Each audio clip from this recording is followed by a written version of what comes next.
Muito bem. Vindo agora para a parte da injeção direta propriamente dito, nós vamos iniciar, gente, bem no básico, tá? Então, aqueles que já dominam aquela coisa básica que eu vou passar, tem um pouco de paciência, mas é importante a gente nivelar o conhecimento de todos. Hoje, a gente vai ter a primeira parte exatamente do treinamento de injeção direta. Obviamente, a gente está fazendo aqui virtual, o ideal seria presencial, onde a gente iria comprovar aquilo que a gente está comentando na prática, né? Mas, infelizmente, não temos como agora nesse momento, mas, dentro do possível, eu vou passar dicas de como fazer diagnóstico no veículo com injeção direta para vocês, tá? Inclusive, eu vou mostrar algumas fotos de medições que a gente fez em treinamento ao longo do curso. Como eu disse a vocês, a gente vai iniciar bem do básico, bem do inicial, para que todo mundo nivele e daí para frente a gente vá crescendo no desenvolvimento do conhecimento. Fiquem à vontade para perguntas, interrupções, para tirarem dúvidas, não guardem dúvidas. Sistema de injeção direta, funcionamento e metodologia de diagnóstico. Sim, a gente vai conversar sobre método diagnóstico do sistema de injeção direta.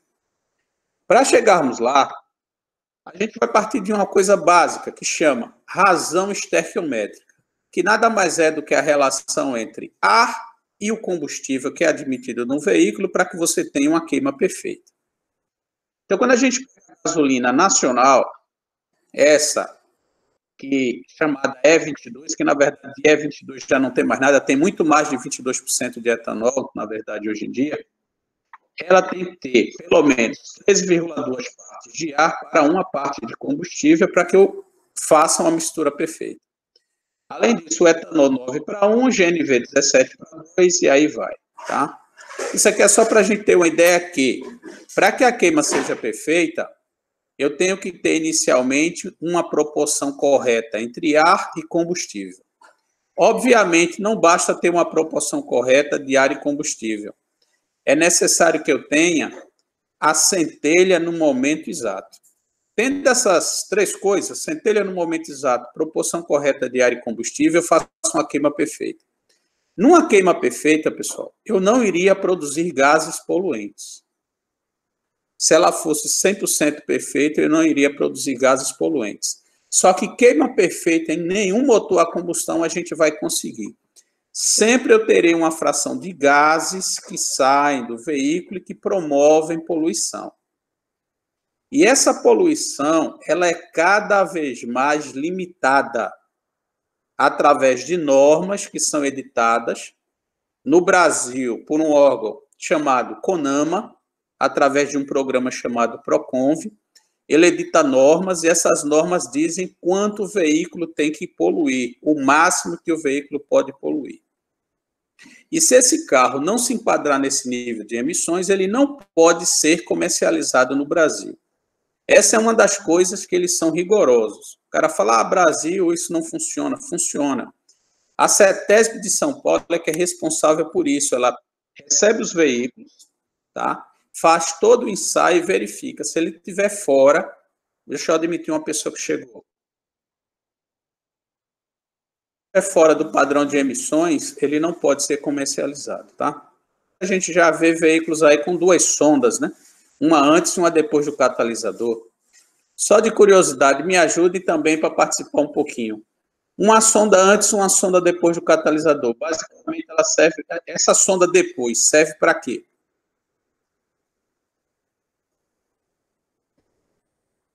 A sonda. A sonda depois do catalisador, ela serve para quê, basicamente?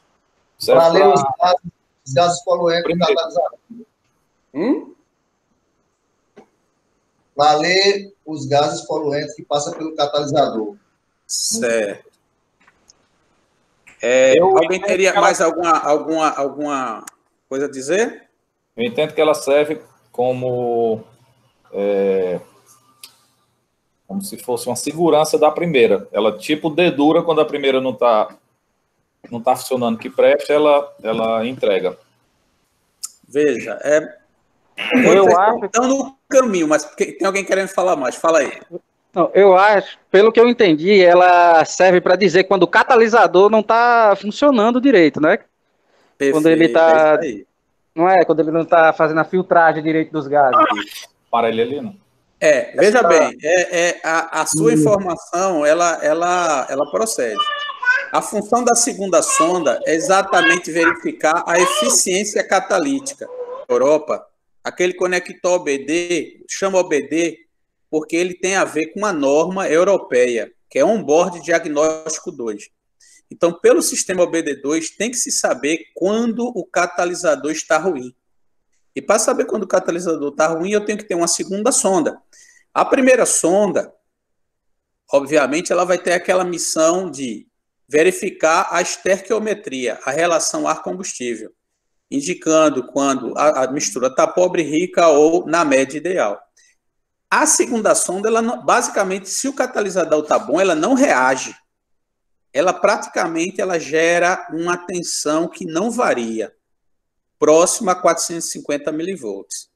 Quando ela começa a reagir, é sinal de que o catalisador perdeu eficiência. Então, automaticamente, o sistema já gera o erro e acusa lá na central de gerenciamento do motor. Então, essa segunda sonda ela tem a ver com o OBD2. Significa o quê? Que se o catalisador está ruim, gente, se eu ocar o catalisador, eu não vou estar fazendo nada. O erro vai continuar. Então, o correto, o que eu devo fazer é trocar o catalisador. Tem gente por aí que muda o programa. Aí é outra coisa. Você vai estar infringindo as normas de emissões. Inclusive, isso pode ser considerado um crime ambiental, viu? Passível de multa, inclusive. Mas, aí é cabeça de cada um. Mas tranquilo, né? Entenderam a função da sonda número 2, pós-catalisador.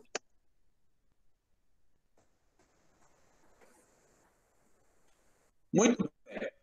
Fator lambda. O fator lambda tem a ver exatamente com aquela mistura em esterquiometria que eu falei para vocês.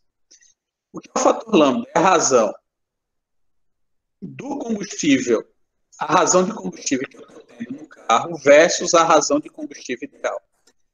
Se eu tenho uma mistura pobre, o fator lambda ele é maior que 1. Significa o quê? Que eu tenho muito oxigênio nos gases de escapamento. Isso aqui não é uma mistura ideal.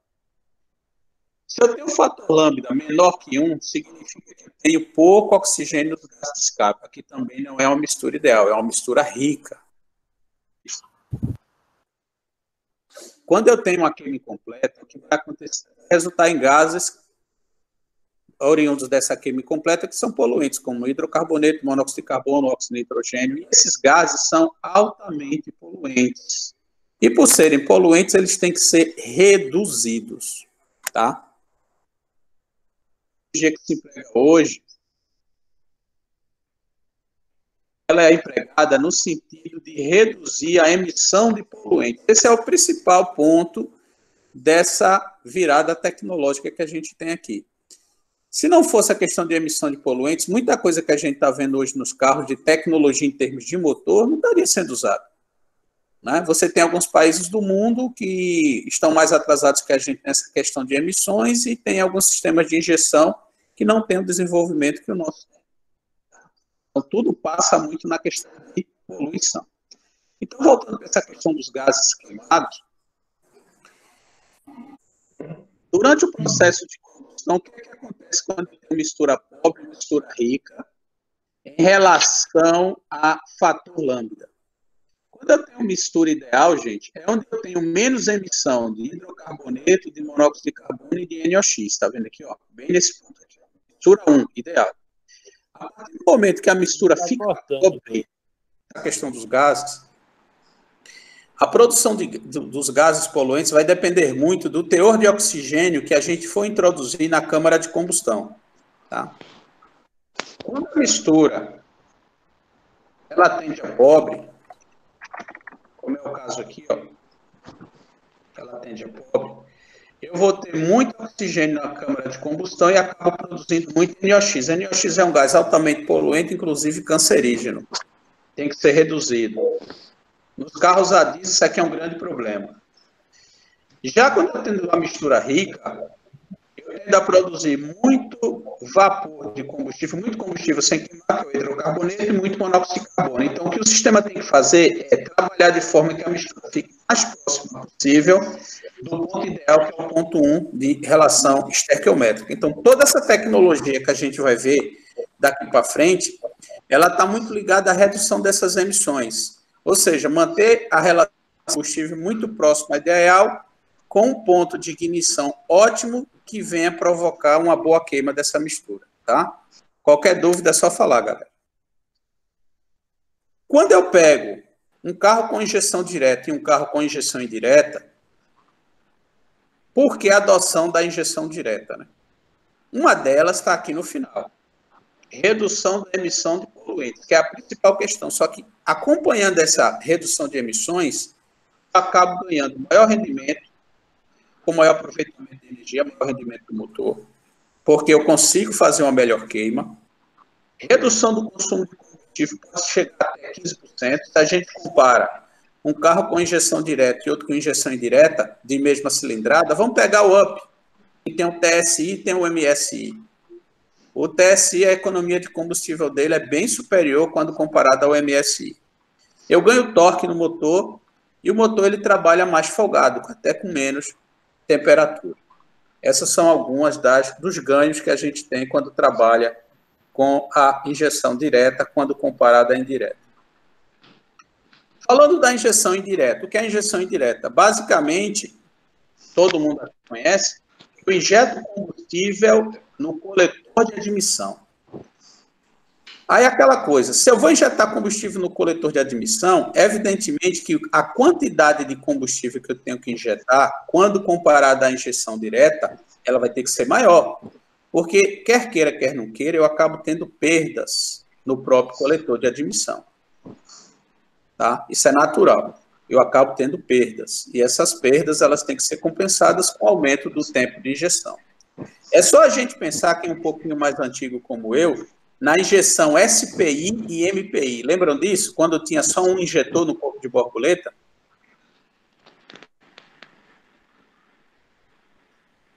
Hein, pessoal? Lembram disso, não? Lembro sim, nessa época eu trabalhava na Fiat. Trabalhava na Fiat, era? Tinha lá os Unos. Né? O Uno, o Prêmio, o Duna. E por aí, Duna, era novidade, o Duna. Argentino. Pois, enfim, você tinha o sistema SPI, e nesse sistema SPI era só um bico injetor, então você acabava gastando mais combustível do que o famoso MPI. Todos hoje são MPI. Só que aí, eu comparando esse com injeção direta, esse acaba gastando mais. Isso eu estou falando num regime médio de funcionamento do motor, tá? No regime médio, ele acaba gastando mais. Quando eu pego a injeção direta, o que eu faço é simples, eu injeto diretamente na câmara de combustão. Só que esse injetar diretamente na câmara de combustão traz uma série de necessidades de mudança do sistema. Primeiro, eu tenho que trabalhar com a pressão de combustível bem maior. Quando eu trabalho com sistema de injeção indireta, é o quê? 3,5 bar, 4 bar de pressão. Com esse sistema, eu atingo em torno, dependendo da situação, até 200 bar de pressão. Até 200 bar. E há sistemas mais recentes, que daqui a pouco vai estar no mercado, é pesquisa de engenharia ainda, mas daqui a pouco chega, que vai chegar a 500 bar de pressão, pessoal. Ou seja, pressões altíssimas, né?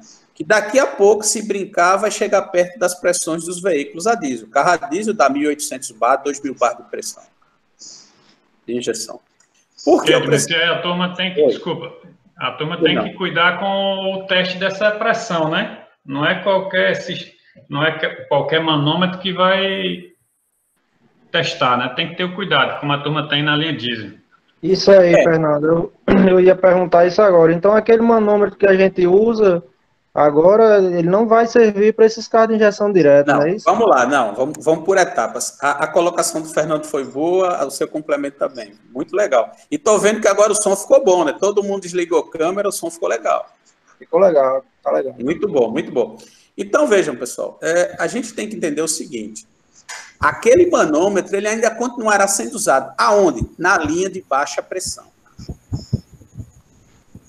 Daqui a pouco a gente chega nessa questão da linha de baixa pressão. Ele continuará e deverá ser usado, inclusive. Tá? E a linha de alta, o que é que eu faço agora? Gente, não dá para você jogar manômetro para medir 200 bar de pressão, não. Se torna até perigoso. E como é que eu vou medir? Indiretamente, eu tenho os parâmetros da injeção eletrônica. Né? Você tem aí o raster aí que o Fernando comercializa. Lá você vai ter pressão da linha de alta. E por ela que você vai monitorar a pressão. Tá? Porque lá vai ter o sensor de pressão de alta, o sensor de pressão do tubo de alta pressão, tubo rail, vamos chamar assim. Então, não dá para você medir direto, é uma medição indireta. O cuidado agora é quando você vai dar manutenção. Como é que eu vou fazer? Porque quando eu desligo esse carro, eu ainda vou ter uma pressão alta na linha residual, dependendo do modelo. E aí, antes de eu chegar e soltar a tubulação, que poderia ser perigoso, esse combustível cair numa área super quente, começar algum tipo de incêndio, ou até atingir óleo de alguém, coisa assim, eu tenho que despressurizar a linha. Como é que eu despressurizo? Solto o fusível da bomba de alimentação de baixa pressão. Com isso, eu ponho o motor funcionando, solto esse fusível, a linha vai esgotar o combustível, vai cair a pressão e aí eu posso dar manutenção sem nenhum perigo. Tá? Podemos fazer perguntas? Pode. Pode, né? Claro. Deixa eu perguntar uma coisa. Quando o sensor de pressão que vai lá na bomba, ele der defeito, a gente não vai conseguir monitorar a pressão do sistema. Correto? Aí é que tá. Quando ele der defeito, você não vai monitorar, vai dar falha. Vai dar falha no sistema. Isso. O que a gente tem que começar, gente, cada vez mais é o seguinte: é usarmos os scanners, o raster da Tecnomotor e de outros fabricantes. Vou citar bastante o raster aqui, Fernando. Você é Tecnomotor, tem que lhe prestigiar. Beleza pura. Sabemos que tem outros no mercado, mas vamos defender a bandeira. Não, eu tô vendendo seu peixe aqui, pô. Mas, enfim, gente, independente do scanner, existem vários. Tecnomotor é uma opção e uma opção boa, tá? Isso aí eu falo, saber cada vez mais é o seguinte: não é estar só buscando erro de sistema com o scanner, mas é avaliar parâmetro, pessoal. É uma das coisas que a gente busca trabalhar nos nossos cursos, nas práticas, é mostrar avaliação de parâmetro. Porque muitas vezes as falhas não provocam problemas elétricos para registrar erro, mas são falhas que afetam o funcionamento. Então, é avaliação de parâmetro. Como eu falava... Pois não. Pode concluir, desculpa se interromper, depois eu faço uma pergunta. Não, pode fazer, eu já tinha concluído, eu ia só continuar. Então, ele segue, no caso, uma linha de diagnóstico do princípio da injeção diesel? Parecido. Não é igual, porque a injeção diesel, você tem coisas que são próprias do diesel, que diferem da injeção direta, mas é parecido.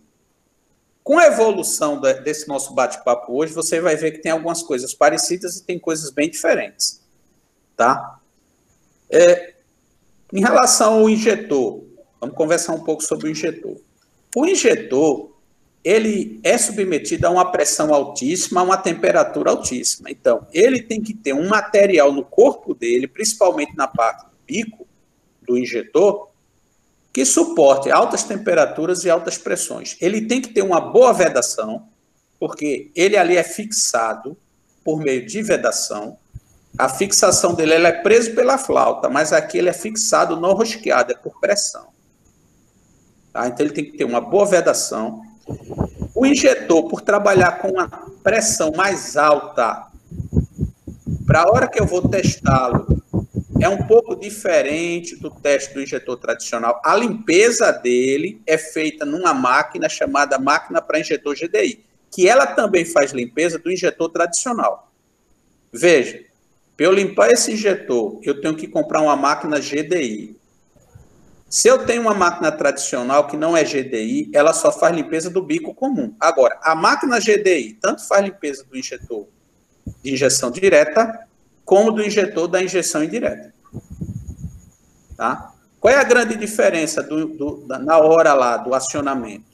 Não é em si os testes. Teste de leque você vai fazer, teste de vazão você vai fazer, com a máquina, a questão maior é o sinal de pilotagem do bico, que a gente vai ver que é um sinal completamente diferente. Sem eu ter o sinal de pilotagem, não adianta, eu não vou acionar esse bico. Não adianta chegar e jogar 12 volts nele. Ele não vai ativar. Tá certo? Ele não vai ativar. Então é preciso um sinal específico que eu mostro depois para vocês. Certo, uma outra variante. Oi. Desculpe de novo. Então, só resumindo aqui, então quer dizer que essa máquina que testa digitores é uma máquina específica para esse tipo de serviço, não é? Porque eu já me deparei com até vendedores, vamos dizer assim, querendo passar gato por lebre, vamos dizer assim, né? Querendo vender uma máquina, a gente já dava para fazer análise de injetores com injeção direta. Eu até questionei ele quanto essa questão de sinais de trabalho. E ele, de certa forma, quis engabelar, não respondeu o que a gente queria saber, no caso. Entendi, então, no caso, essa máquina para teste com injeção direta, ela é uma máquina específica com funcionamento para o tipo de injetor. Isso, veja só, vamos lá, para não ficar dúvida para ninguém. Se eu tenho uma máquina que seja GDI, você tem a Plana TC, é uma máquina dessas. Se você depois for na internet, Plana TC, máquina GDI, você vai ver lá. Essa máquina tanto servirá para testar o bico com injeção direta, como com o bico de injeção indireta. Qual é a grande questão dela? Ela vai trabalhar com uma pressão um pouco mais alta, permitindo que você consiga trabalhar o bico de injeção direta, não os 200 bar, tá? Não chega a 200, não. Vai estar lá 8,5, 10 bar, mais ou menos isso aí. Ele não vai chegar aos 200 bar. Mas essa pressão que ele fica, junto com o sinal que é específico, ele consegue testar o GDI. E se eu precisar testar o bico com injeção indireta? Eu uso ela também. Aí eu vou usar com sinal para injeção indireta, naquelas pressões lá que eu regulo tudo bonitinho. Agora, tem uma máquina manual, que é para eu ver se o bico está segurando pressão. Sabe aquelas máquinas antigas de teste de injetor de diesel que você bombeava? É igualzinha. Só que ela foi desenvolvida para a injeção direta. Aí nela, eu vou botar o injetor, vou jogar os meus 200 bar e vou ver se ele vai gotejar, não vai. Posso jogar o sinal específico de pilotagem e fazer ele ativar para eu ver como ele se comporta. Tudo isso é possível. Eu tenho que ter duas máquinas, na verdade. Uma GDI e uma máquina manual de teste do injetor. Edmilson? Oi. Eu fui realizar um teste com essa máquina, né, da Planatec, inclusive, essa de bancada, que é semelhante à de injetora diesel, né? Você fala aquela manual de bombear. Isso. Essa? Isso. E usei o sinal pilotado, né? Que é aquela pecinha também da Planatec que veio. Isso, exatamente. Que é o mesmo sinal que você usa na máquina de limpeza, você pode usar na máquina manual. E eu fiz uma observação que ela não consegue abrir o bico quando o bico passa de 150 bar, ela não abre. Mas quando baixa a pressão, aí com 100 bar ela consegue abrir o bico livremente. Entendi. Essa que você usou, ela não conseguiu? Não conseguiu. Entendi. Bom, mas veja só, na verdade, 200 bar é o limite máximo que esse bico pode chegar, entendeu? Estou entendendo. Na média, ele vai trabalhar entre 40 a 120 bar, 140 bar. Então, vai estar dentro da faixa. Que, na verdade, o pico de tensão de abertura do injetor é bem alto, né? Quando você lê ele com o osciloscópio. Sim, ele chega a 70 volts. A gente vai ver o sinal aqui. Eu faço a medição do sinal com osciloscópio no curso, e eu tenho aqui uma foto, eu vou mostrar para vocês. Realmente é alto. Tá certo, gente? Então, veja as diferenças que você já começa a ter. Para você trabalhar com injeção direta, é preciso que você tenha uma nova máquina de limpeza de bico e você tenha uma máquina manual de acionamento, para você fazer a coisa bem feita, né? Bom, seguindo então, aqui a gente observa o circuito de alimentação de combustível. Tá? O que a gente vê? Vê aqui uma bomba elétrica, igualzinho uma bomba elétrica qualquer de alimentação de combustível, mas só que ela trabalha com pressões que oscilam entre 3 e 6 bar, podendo chegar em algumas situações extremas a 7 bar de pressão. Então, veja, a pressão nessa bomba, ela é variável. Já tem aí uma diferença, né? Porque as bombas elétricas dos sistemas de injeção indireta, ela tem pressão fixa. A vazão varia. Aqui eu tenho variação de pressão e variação de vazão. A variação dela vai depender da necessidade de combustível dos eletroinjetores. Como é que eu vou saber dessa necessidade? Pela variação da pressão medida pelo sensor de pressão. Pela variação medida pelo sensor de pressão, eu fico sabendo a necessidade de modular a pressão, consequentemente modular a vazão da bomba elétrica de alimentação. Se eu preciso modular pressão e vazão, como é que eu conseguiria fazer isso, pessoal? Numa bomba elétrica. Eu estou falando dessa aqui, ó, que eu estou passando a seta, que é a bomba de alimentação elétrica de combustível que está no tanque. Como é que eu conseguiria fazer essa variação de pressão? Teria que aumentar a voltagem dela. Oi? Seria necessário Teria que aumentar aí, a tensão. Eu teria que mexer na tensão. Alguém ia falar mais outra coisa. Seria necessário aí, que no caso desse sistema, é o sinal PWM, né? Isso aí. Você já chegou lá na frente. Tem que variação. Pessoal, tira as câmeras aí, que tá cortando novamente. Não tem nenhuma câmera ligada, não. O problema é no sinal. A maioria dos carros hoje que sai tudo com sinal modulado. Não é isso? É a câmera do Eliezer Souza, tá ligada. Oi? Aí, respondendo a pergunta do senhor aí, um sinal PWM. Perfeito. Então, veja só. Aqui eu não vou trabalhar com tensão fixa, é uma tensão variável. Perfeito. Só que ela é uma tensão variável, não é uma tensão variável analógica, ela é uma tensão variável por variação digital, PWM. É um sinal de onda quadrada. Aqui você vai ter a pilotagem da bomba. Eu vou falar da chegada do sinal da bomba, tá? Depois eu vou falar do módulo de controle. O sinal que chega na bomba vindo do módulo de controle, ele tem um negativo direto e um positivo variável em PWM. Esse positivo variável em PWM, de acordo com a largura do pulso PWM, eu tenho a variação de tensão. Mas, se eu quero saber se o sinal está correto, eu tenho dois caminhos.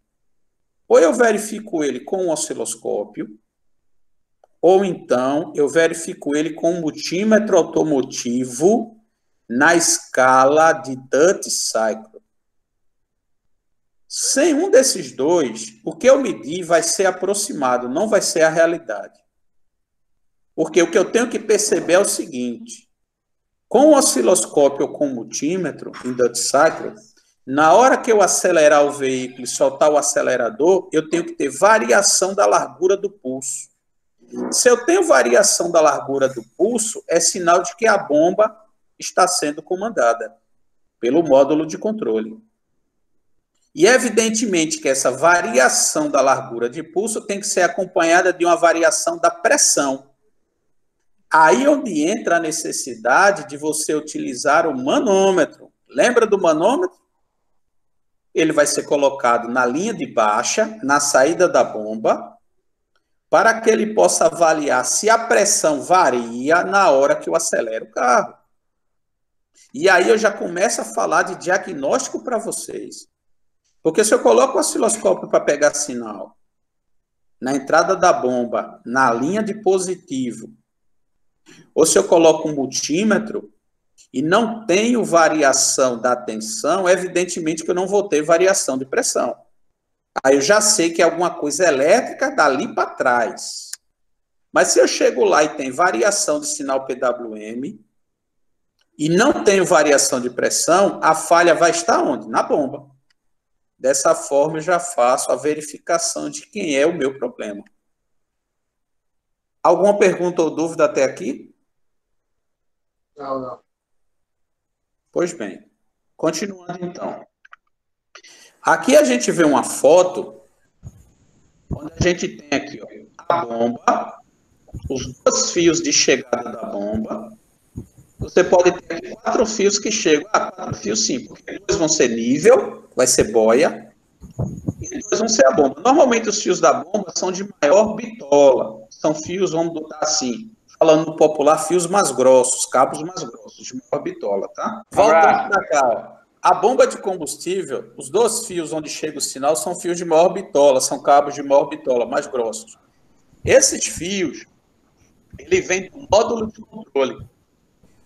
O módulo de controle é essa peça que eu estou destacando aqui em vermelho. Todo carro com injeção direta, ele vai ter a bomba e um módulo de controle. Normalmente, esse módulo de controle, ele está próximo à bomba, ali naquela região do banco, ali por trás, escondido em algum ponto. Mas, você pode pegar um carro com injeção direta como a picape da GMS10, que o módulo está embaixo, por baixo do carro. Tá? Ela é exceção. A grande maioria está próxima aqui no próprio tanque. Até porque lá não dá para acessar o tanque por dentro do carro, né? Então, eles colocaram por fora. Mas veja, esse módulo ele tem 5 ou 6 cabos que chegam nele, estão nele. A função de cada cabo eu explico daqui a pouquinho. Mas o que é importante entender, vai ter um desses cabos que vai receber o sinal de controle vindo da central de injeção.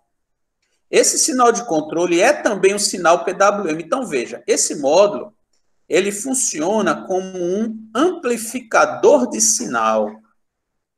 Porque ele vai pegar um sinal de baixa corrente elétrica, vindo da central de gerenciamento motor. Ela não precisa fornecer uma corrente alta.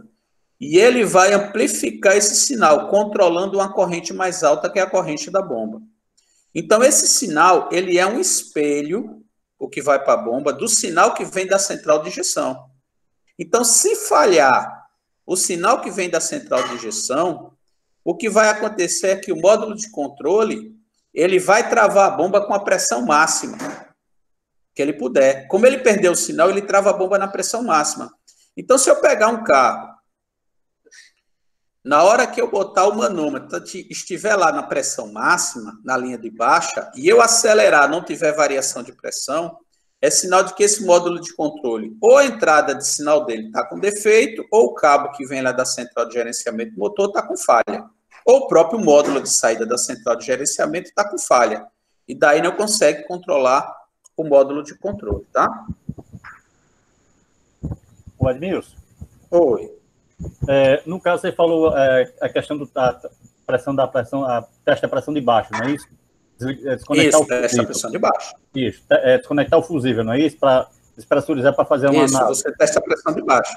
Isso, no caso... Assim, não, veja bem, aí, veja bem, só uma coisa. Pois não. Você vai tirar o fusível, okay, caso queira desmontar a linha de alta. Estou entendendo. Eu vi que eu preciso tirar os 4 bicos, ou os 3 bicos, o que for, para fazer uma limpeza. Aí eu solto, boto o motor funcionando, solto o fusível, a pressão cai. Nesse caso aqui, não.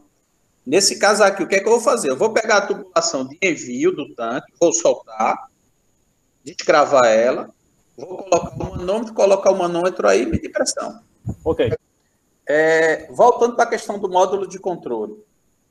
Como eu disse a vocês, ele trabalha amplificando o sinal que vem da central de injeção. Só que ele não só amplifica o sinal, mas também ele mexe na frequência do sinal. Porque como é um sinal PWM, o sinal ele vai ter uma frequência X de entrada. E essa frequência X, alguém chegou, vai ter uma frequência de entrada, essa frequência também é amplificada pelo módulo. Tá? Além do sinal PWM, a intensidade do sinal ele mexe na frequência. Certo. Só voltando um pouquinho, que essa é a minha dúvida. Tá. Se houver uma partida com o conector da bomba desligado, acontece algum dano a esse módulo? Você soltou o conector da bomba? Não. Nada. Não acontece nada. ele não chega... Agora, foi boa tua pergunta. Eu não posso também pegar essa bomba e jogar 12 volts não, tá? Não, eu quero saber se o módulo tá ruim. Eu vou jogar 12 volts no conector da bomba. Você pode danificar a bomba. Então, por isso da importância de usar o osciloscópio, usar o multímetro na escala de duty cycles. Ou um ou outro. Tá? Ou um ou outro. Quem não tem multímetro automotivo, pessoal, compre. Compre um multímetro automotivo. Um multímetro que meça frequência, um multímetro que meça duty cycle. Importantíssimo ter um. Para que você possa trabalhar com carro GDI, possa trabalhar com injeção diesel de picape, de van. É preciso ter. Uma coisa interessante aí também, acrescentar, me permite? Pois não, pode dar atenção ao PWM padrão, né? Por exemplo, na marcha lenta, um exemplo, o PWM é 20%.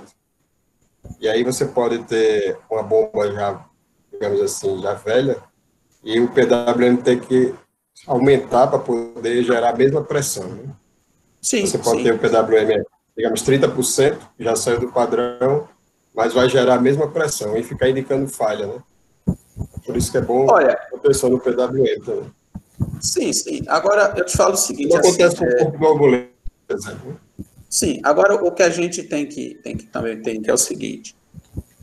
Normalmente, tá? Quando eu tenho alguma coisa nessa bomba, se a falha efetiva que o sistema vai te dar é quando eu tiver circuito aberto ou curto-circuito, tá?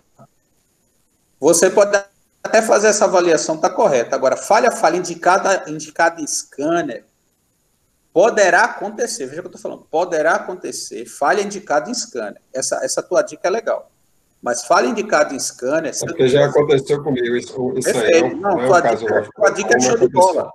Tua dica é show de bola, porque você está coberto de razão. A partir do momento que eu tenho maior esforço sobre a bomba, eu tenho que ter mais tensão. Para ter mais tensão, eu tenho que ter mais sinal PWM. Agora, isso é uma verificação indireta. Por que é uma verificação indireta? Porque ele vai perceber isso pela vazão de combustível lá na linha de alta. Como ele percebe que ocorreu queda de vazão na linha de alta, ele compensa aumentando o sinal PWM. É sinal de que a bomba já está pesando. Perfeito. Muito boa a tua dica. Mas voltando para cá. Essa questão aqui do módulo, para indicar falha de scanner, seria curto ou circuito aberto. E com um detalhe importante. Se ele tiver o 6º fio de feedback para a central, que daqui a pouco eu falo mais sobre ele. Muito boa contribuição. Boa dica. Veja bem, qual é a característica dessa bomba? Pressão variável conforme carga e rotação do motor. Como eu falei, essa variação é necessária para ajustar vazão e pressão para alimentar a bomba de alta. Oscila de 3 a 6 bar e pode chegar até 7 bar. Falhou o módulo, ele mantém essa pressão máxima aí por segurança. Caracteriza o módulo de controle. Como já foi comentado, ele trabalha com sinal PWM, pode ter de 5 a 6 cabos, sendo as seguintes configurações de cabo. Ele tem uma alimentação, isso o módulo, eu estou falando a bomba, que chega no módulo. Ele tem uma alimentação 12 volts, ele tem um ponto de massa de entrada natural, positivo e negativo, sinal PWM vindo da SM, e uma saída PWM para a bomba, que é a saída PWM positivo, e um massa da bomba, que sai do módulo. E quando tem o 6º fio, é um sinal de retorno PWM para a central de gerenciamento. Quando ele tem esse sinal de retorno, se houver falha do módulo, ou falha da alimentação da bomba pelo módulo, a central de gerenciamento motor pode perceber o erro. Por quê? Porque ele tem uma linha de controle, uma linha de feedback, tá? Esse aqui que eu estou mostrando aqui, ó, é um módulo que é usado na FCA. Aí você diz, caramba, os carros da FCA têm injeção direta? Atualmente, somente o Wrangler que foi lançado. E por que está usando esse módulo? Porque lá, eles usam o módulo para controlar melhor a vazão de combustível. O módulo lá não serve para variar a pressão, é variar a vazão. Então, se você pegar um Argo, aquele motor Firefly, 1.0, 1.3, o Uno com motor 1.0 Firefly, ele vai ter módulo PWM. Só que é um módulo para manter vazão de combustível variável, não é pressão. O Focus também, né? Sim, mesmo sem injeção ele vai ter. Agora, esse que eu estou mostrando aqui é inclusive do Ford Focus, mas com GDI, com injeção direta. Nesse caso, eu vou devagarzinho aqui mexendo no mouse, porque eu tenho que apontar, gente. Esses dois pinos 3 e 7, eles são os pinos de interligação com a central de gerenciamento do motor. Observe, se eu tenho dois fios de conexão, significa que um vai ser sinal PWM e o outro sinal de retorno. Então, aqui eu tenho o retorno. Aqui é capaz de saber quando dá falha no PWM. Tem um pino 4 que é evidente, que é massa.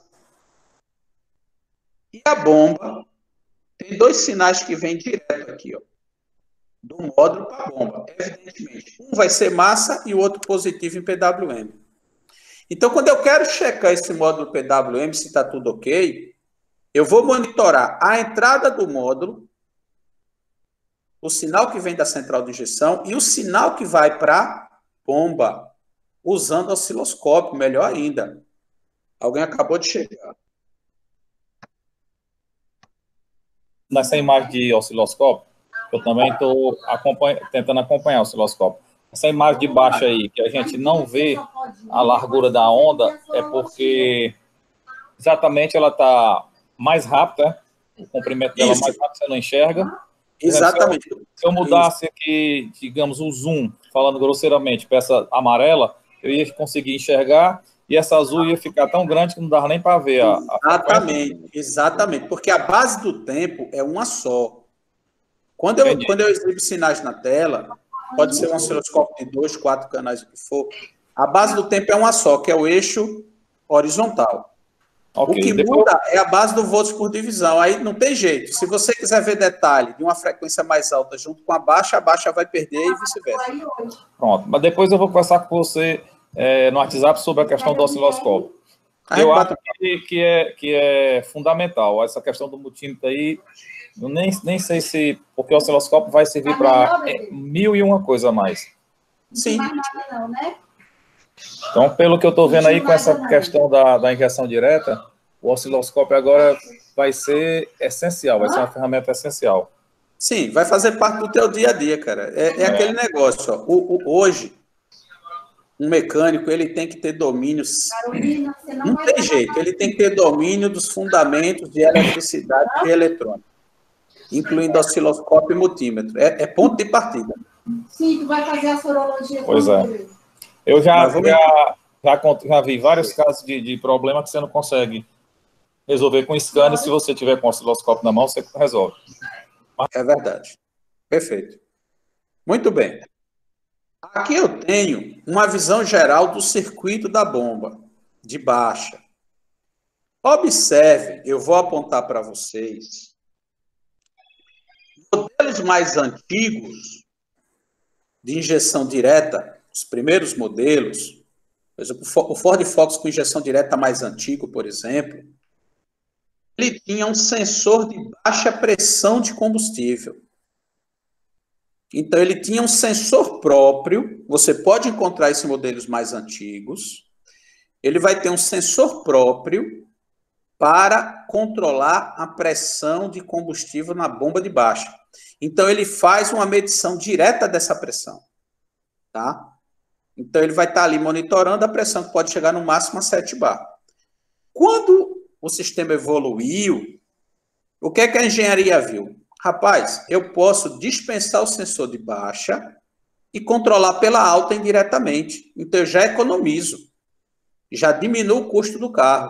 Então, a tendência nos sistemas modernos é de não ter esse sensor. Você pega os sistemas atuais, não tem esse sensor. Mas nos carros que vierem mais antigos, a função dele é única. Controlar a pressão da bomba de baixa. Evidentemente, indiretamente controlando vazão. Então, o comando que vai fazer a modulação do PWM vai partir dele. Claro, via central de gerenciamento motor, né? Ok?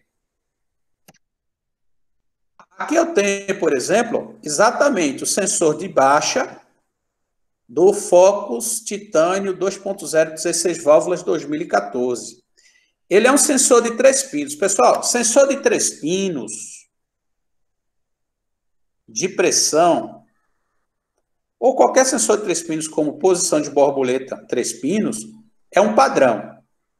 Positivo 5 volts, massa e um sinal. Esse sinal, quando o sensor está conectado, vai depender, neste caso, da pressão. Quanto maior a pressão, maior o sinal.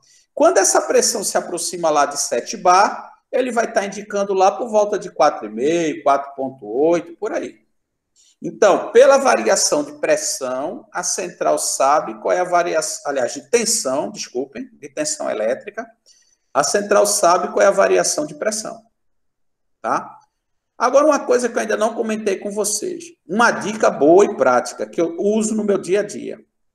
Para fazer medições de sensores, eu busco o melhor terra que o carro tem. Qual é o melhor ponto de massa que o carro tem, gente?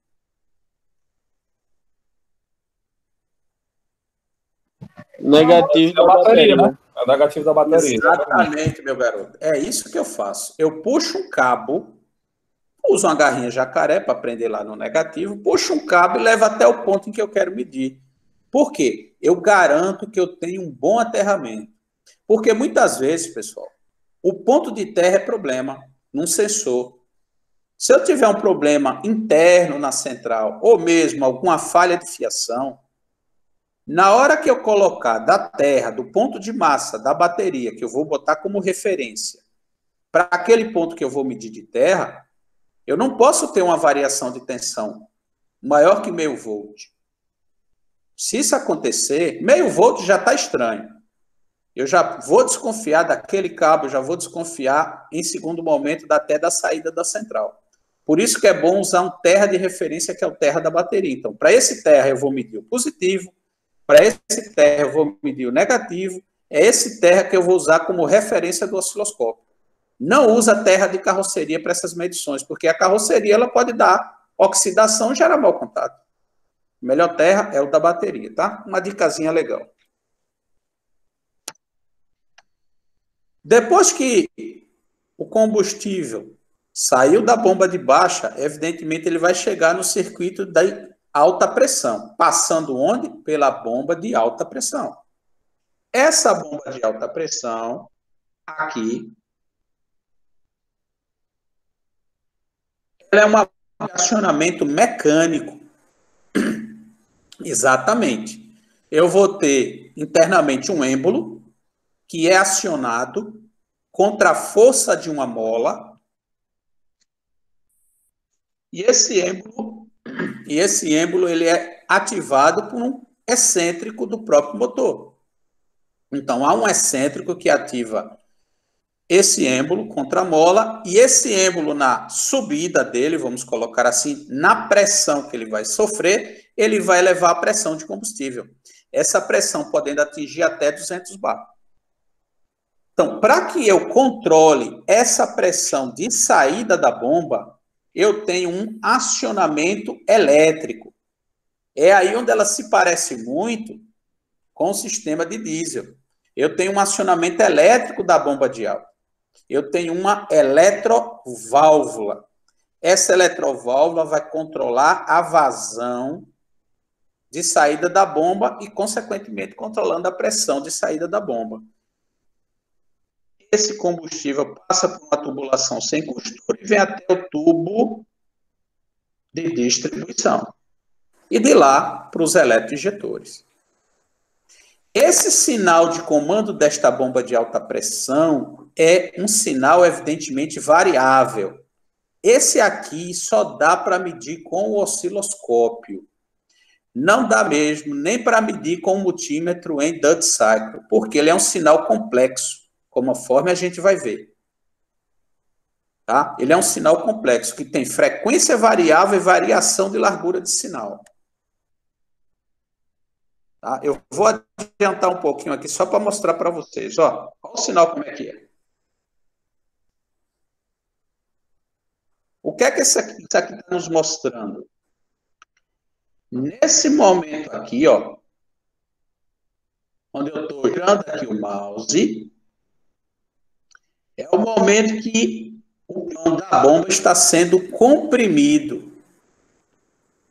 Como o pistão está sendo comprimido, é necessário que nesse momento eu module a vazão de saída da bomba de alta. Aí, a eletroválvula é comandada pela central de gerenciamento do motor. Nesse intervalo aqui, ó,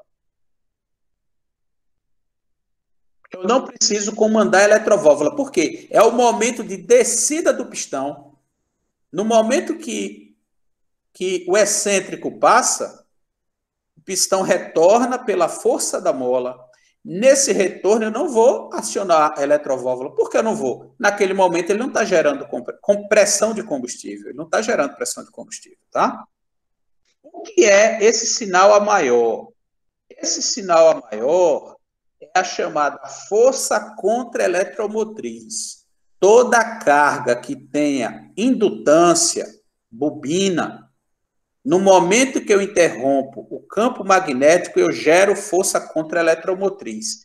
Exatamente esse pico de tensão, que quando eu meço essa tensão dessa parte de cima até aqui embaixo, ela chegou a atingir, ó, tá aqui, ó, 41 volts. 41 volts. Você diz, pô, o carro não só é alimentado com 14, né, alternador funcionando e tal, sim, mas isso aqui é um momento de força contra-eletromotriz. Ok? Então, dá para medir isso aqui com um multímetro comum? Caneta de polaridade, hein, pessoal? A famosa caneta de polaridade. Não tem como. Não dá, né? Aposente a caneta de polaridade, pessoal.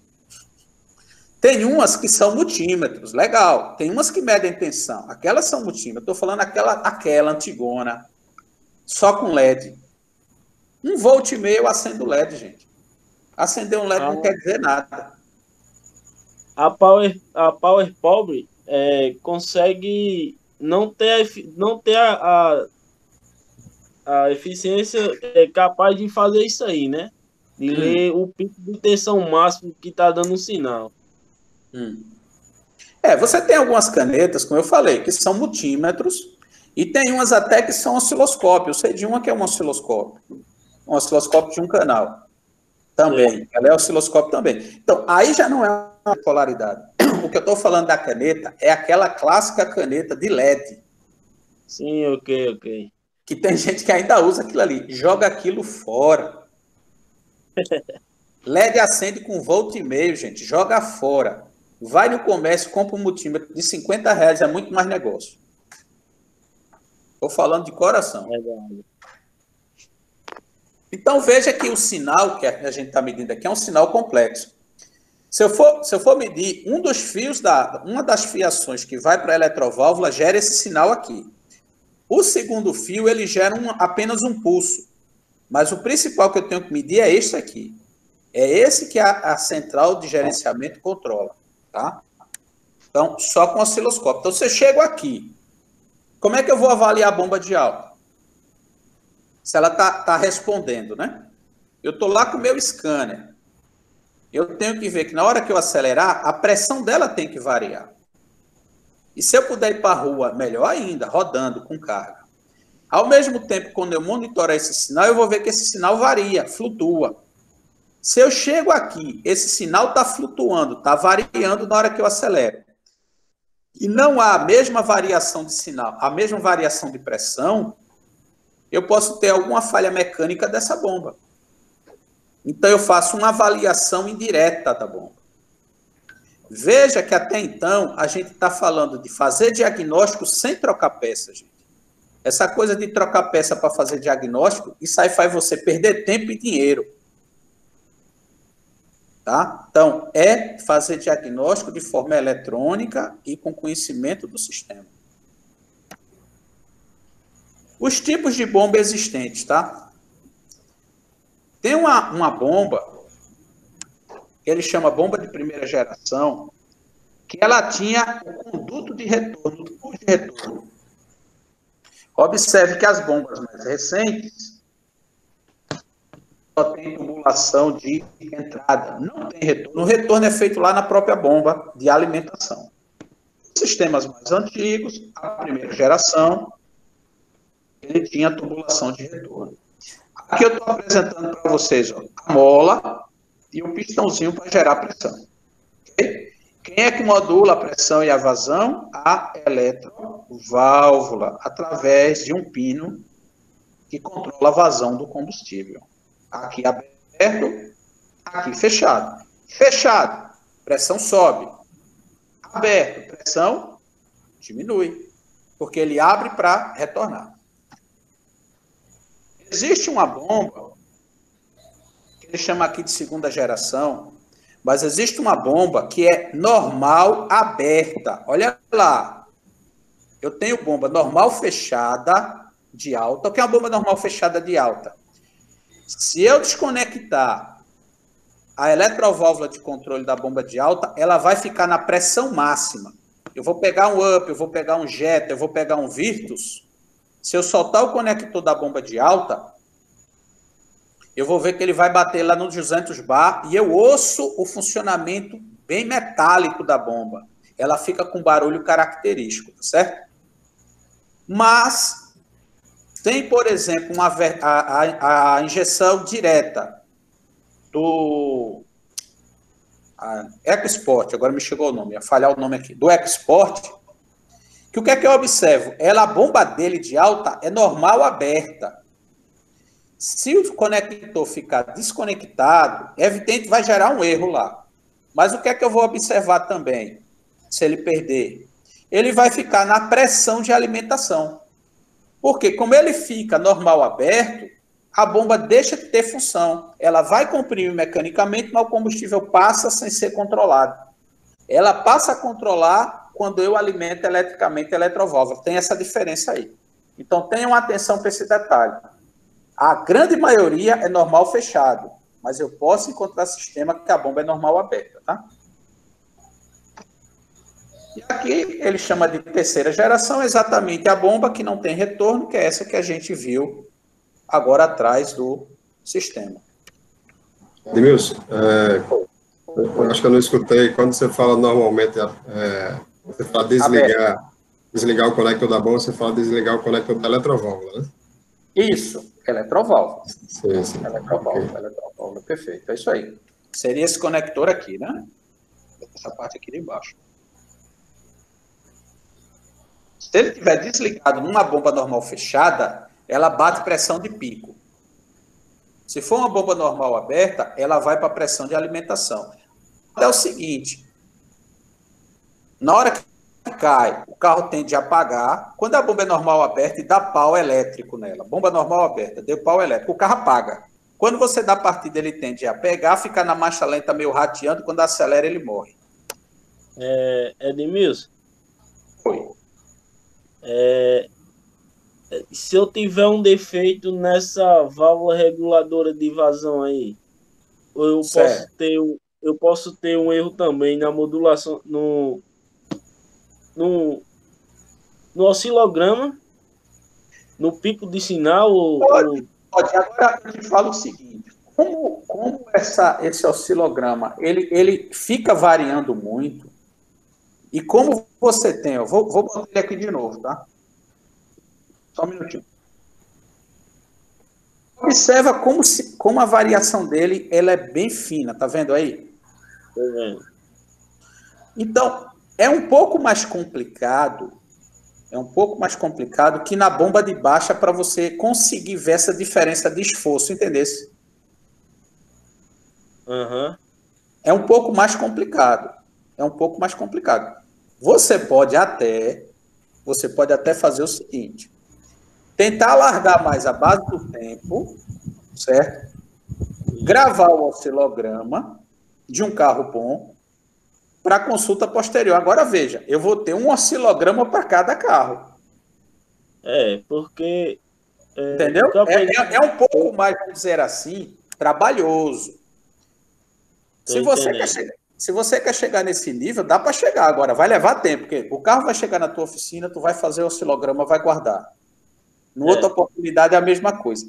No dia a dia, se você não tem isso ainda, só o fato de você observar a questão da pressão lá e você observar que você vai ter variação. Quando eu acelero, vamos lá, quando eu acelerar, eu vou ter variação da largura do sinal, vai estar acompanhado de variação de pressão, eu já sei que o sistema está reagindo. Para a bomba ela chegar no nível, veja só, de obstrução de sistema, ou de trava desse sistema, para alterar o oscilograma nesse nível, o carro já vai estar falhando de qualquer jeito. Entendeu como é que é? Estou entendendo. Mas a sua, vamos dizer assim, a sua metodologia ela é válida, agora só que ela vai levar o tempo. Você vai ter que gravar um monte de oscilograma, mas dá. Porque, na verdade, a gente não pode padronizar, né? Exatamente. Nem um oscilograma.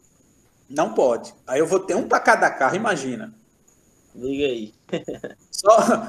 Se a gente for pegar hoje, eu acho que a gente já passa de mais de 15. Só assim, de pegar os de maior volume, a gente já passa de mais de 15 modelos com GDI, cara.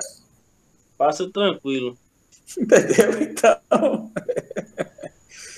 Mas veja aqui, ó. Vamos falar agora do sensor de pressão do tubo distribuidor. Exatamente que fica lá no reio. Esse sensor, ele também é de 3 fios.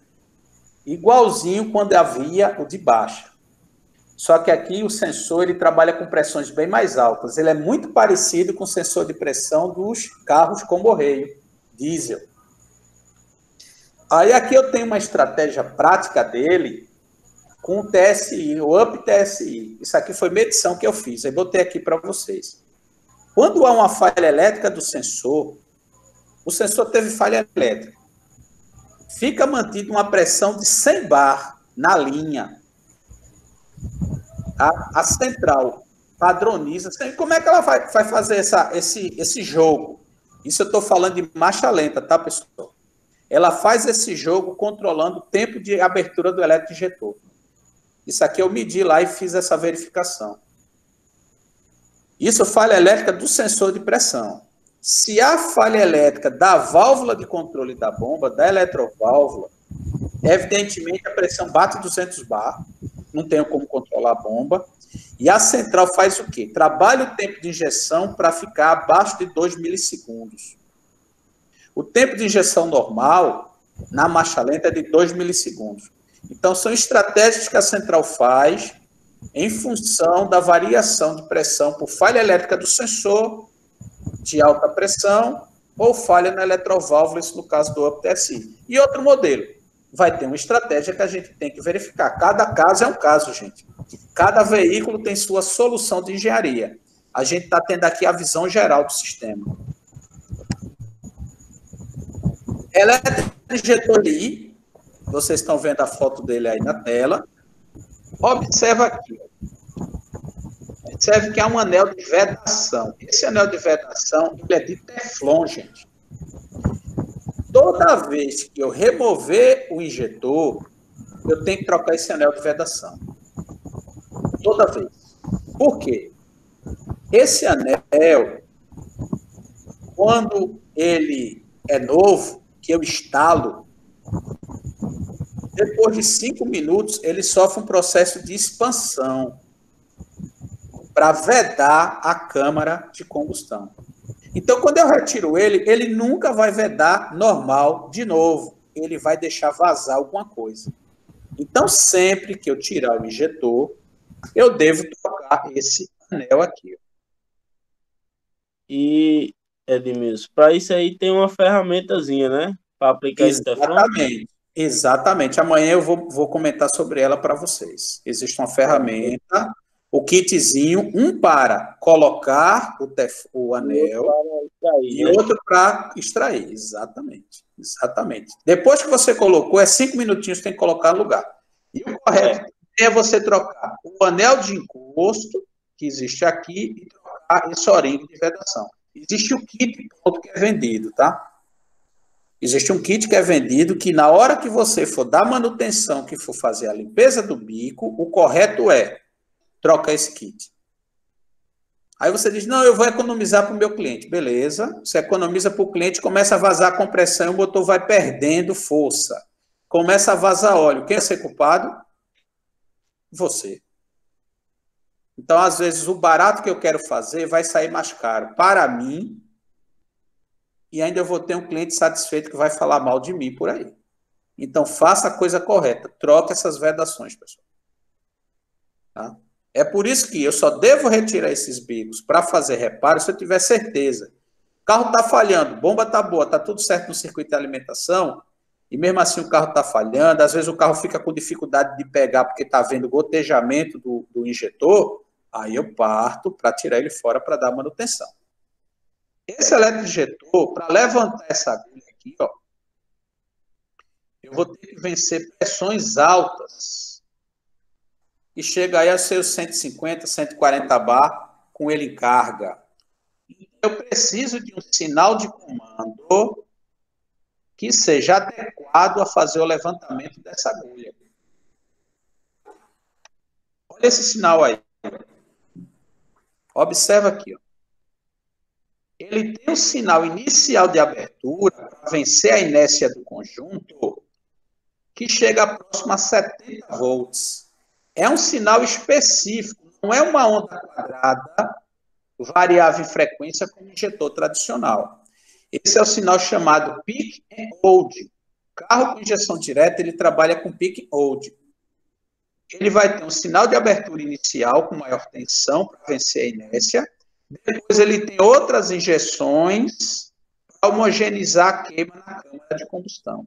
Veja que ele aqui tem um sinal de abertura, um segundo sinal para abrir o injetor e debitar parte do combustível, e um terceiro sinal, que é o sinal principal pós-abertura do injetor.